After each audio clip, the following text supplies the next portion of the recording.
the year 1912, the great ship known as the Titanic went down in the icy waters of the North Atlantic Ocean. That ship was the ultimate in human knowledge and ingenuity.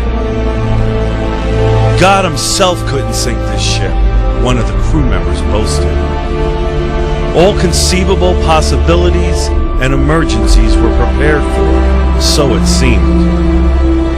On April 10th, the ship set forth on her maiden voyage. 4 days later, a series of urgent messages came in on the ocean liner's radio.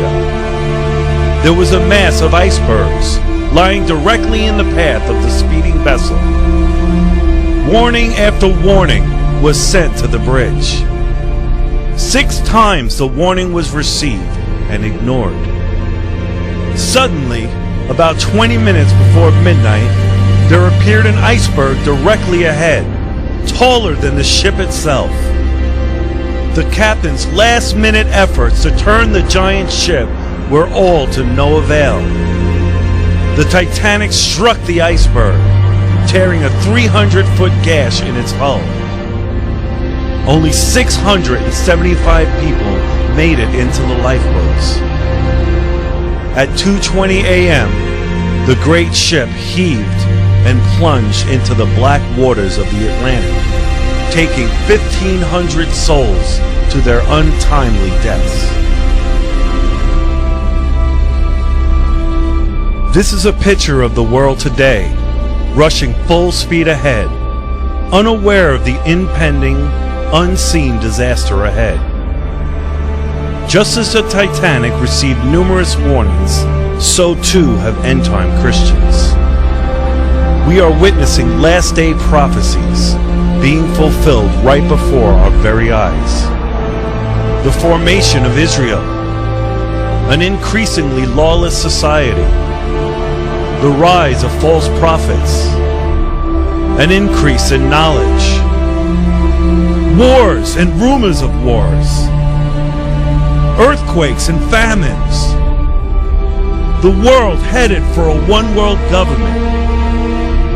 Everything is unfolding just like the Bible predicted it would. Many godly men of our own day warning us to be alert, to be sober, for the day of the Lord is approaching. Now is the time to separate ourselves from the world, to consecrate our lives anew to Christ, to repent of carnality and sin. Jesus warned us, watch out. Don't let your hearts be dulled by carousing and drunkenness and by the worries of this life.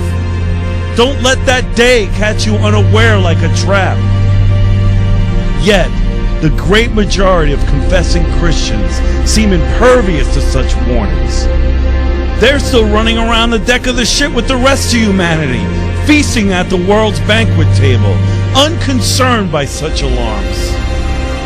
Their constant round of indulgence in sports, network television, and carnal internet fare reveal where their true devotions lie. They're drunk with the spirit of this world, unprepared to face what is quickly heading our way. However, there is a remnant. They've heeded the warnings. They're already heading for the lifeboats.